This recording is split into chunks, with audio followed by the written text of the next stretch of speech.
Today we're doing a variable mic shootout and doing a review on the Shure SM7B. Hello, welcome back to another Friday show. I'm so glad that you've tuned into this. If you are new to this channel, I talk about audio for video as well as video production in general. And if any of that interests you, please consider subscribing to the channel. Join the movement as we move towards 100,000 subscribers in 2018. Also, don't forget to get your audio gospel mugs. Those are for sale via Teespring below. Diving right in, we're going to jump right into the sound of the SM7B, which is the subject of this review. I'm going to go ahead and put on my headphones, which are the Sennheiser HD280 Pros. Love these things. So the SM7B is a dynamic microphone that is a cardioid polar pattern. This is a famous microphone. It is used in vocal applications across the world, from radio and broadcast to voiceover application and everything in between. It's even been used on many famous music recordings, including maybe the most famous, Michael Jackson's Thriller. His vocals were recorded with an SM7B. So as a dynamic microphone, what does that mean? That means that there is magnetic coils in here, very similar to the magnetic coils in a speaker. They encounter audio waves, and it vibrates those coils at a certain frequency, and of course amplitude as well, so the louder the sound, the more it vibrates. These microphones are tough and durable. They can really handle loud sounds because those coils in there are tough, but at the same time, because of that ability to handle loud sounds, they're not very loud. If you plugged it right into a recorder, they don't take phantom power. They don't need phantom power because there's no electrical components turning on. They're always listening to the audio and vibrating, if you will. So yeah, you could plug it right into a recorder and crank the volume, but you really need a preamplifier when you're using dynamic microphones. And with the SM7B, a great preamplifier solution to use is a cloud lifter. I have the cloud lifter plugged in right here, and what this does is it provides 25 decibels of clean boost. So the noise floor is going to be real low on this mic. But it's also a mic activator. It's going to really give a nice, good sound to the mic. It turns the mic on. It wakes the mic up, if you will. And that's why I purchased this cloud lifter go with my SM7B setup. I'm not recording it into a preamplifier other than the cloud lifter.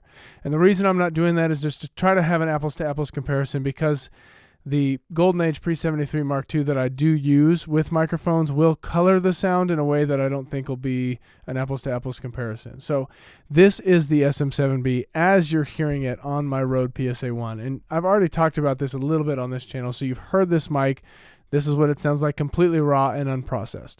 So let's move to another dynamic microphone called the Shure SM57. Now the SM57 is also a dynamic microphone. These are used mostly for instrument recording or live event production, because they are, like I said, dynamic microphones, so that coil is not very sensitive. It's going to pick up louder sounds and have a lower output. So when you step away from these mics, you're not going to hear much at all coming into those coils like you would on a condenser, which we'll get to in a minute. So because of that, they work really good for live events. If you watch the presidential inauguration, there is typically two SM57s on the stand. So this is a presidential microphone. Not the best for film recording at all because it's not that sensitive.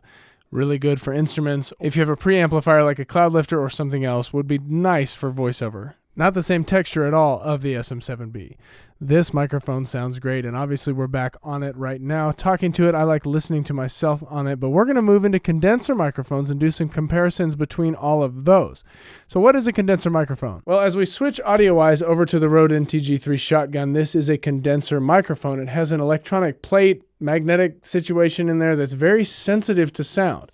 It needs power to turn on. So without that 48 volts of phantom power, this mic won't even turn on. But because of that, it's very sensitive. So loud sounds are going to cause this microphone to distort and clip. But it also has a clean output, so you don't need a preamplifier. So it's always a trade-off there. Sensitive mics, high gain output. Not so sensitive mics can handle louder sounds, but lower gain output. Shotgun mics are obviously really important for film recording, video recording, because they have such a tight pickup pattern. These mics over here are a cardioid pickup pattern, as well as the Bluebird over here. Can we see that? The Bluebird also has a cardioid pickup pattern, but this is a shotgun, so it's only picking up what's exactly in front of it. It has a very tight pickup pattern that looks like a V, where a cardioid looks like a heart. It picks up more of everything on the sides, that kind of thing. So if I go back to the SM7B for a second and I go over here, you're still going to hear it decently clear. Where if I'm on the NTG3 and I go over here, it's going to try to reject my voice as best as it can. Got it? Now switching to another condenser microphone, the Bluebird. This is not a shotgun, it's a cardioid pickup pattern, and it's a very sensitive microphone. It needs 48 volts of phantom power and picks up sounds from miles away. That's why you need a shock mount like this to keep it from picking up sounds from the ground. This is actually on a shock mount too. Just a little bit of RA shock mount. But typically I use this with the Rode Blimp. So if you've been with me at all in this 1.5 year journey or so of making YouTube videos, you've heard the Bluebird a lot.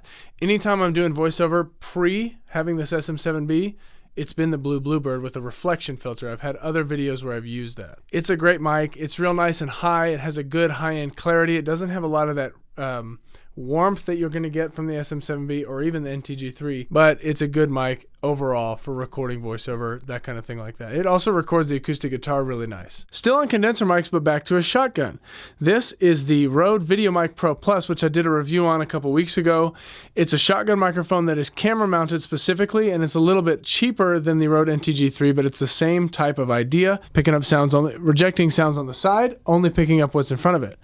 So a quick comparison here between the NTG3 and the Rode Videomic Pro Plus. I'm just going to talk about both these microphones as being shotgun microphones made by Rode in Australia, really important for video production. What do they sound like as we switch in between them? Which one's more high quality? Well, this one's about $600. This one is about $300. So they're going to have a little bit difference in quality. One is an XLR coming into it, requires phantom power. One requires battery power and goes in with a 3.5 millimeter jack into a camera. And that's the purpose of this microphone. It's for vlogging use or general B-roll audio, that kind of thing, picking up only what's in front of it. So what does this mean for you if you are a young video professional trying to make it in the video world? You're trying to improve your audio. You're trying to help me spread the audio gospel. Which mic do you buy? Well, you got to ask yourself what your needs are. What are your needs, first of all? Are you trying to pick up dialogue in a scene, like on top of a mic? Do you need stereo microphones? Do you want that kind of stereo wide sound that the Stereo Videomic X might give you, or the H6's stereo mics? Are you looking for interview audio where you want just the subject and you're outside? Do you want subject that is inside? All of those questions you have to answer before you can get to a good, solid microphone pick. But if you are doing any sort of voiceover material at all, the SM7B might be something to look at, or the Bluebird. Those are what I own. Even the NTG3 could do good voiceover work if you can acoustically treat your space. When I'm assessing a microphone, I always ask, how does it sound? How does it function? And what does it cost?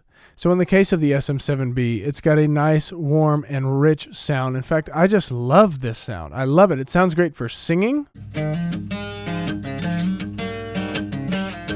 Well, a thunderstorm blows into town.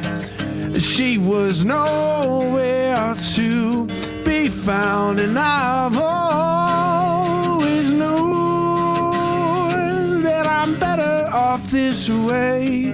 As well as general dialogue recording like voiceover or broadcast, or what I'm doing here, which is a YouTube conversation. If you're not worried about having the mic in your frame, this just doesn't sound. There's nothing that sounds better than the SM7B in my professional and personal opinion. Because remember, I'm an audio enthusiast first, professional second when it comes to this stuff. How does it function? Well, you're going to need some boost, some clean boost on this mic to get it to sound nice with a low noise floor.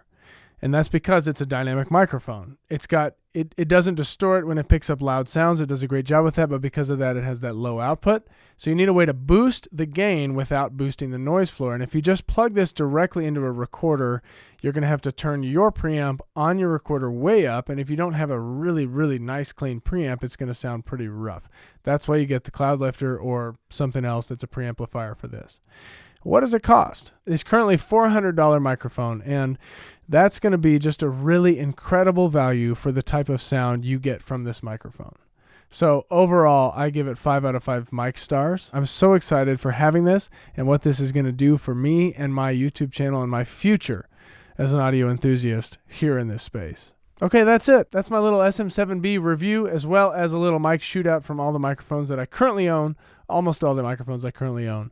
Let me know what you thought. Leave a comment below. Tell me what microphone you use for video. What microphone have you used for voiceover? Do you do video? Do you do voiceover? Leave that all below. I would love to interact with you that way via the keyboards here in 2018.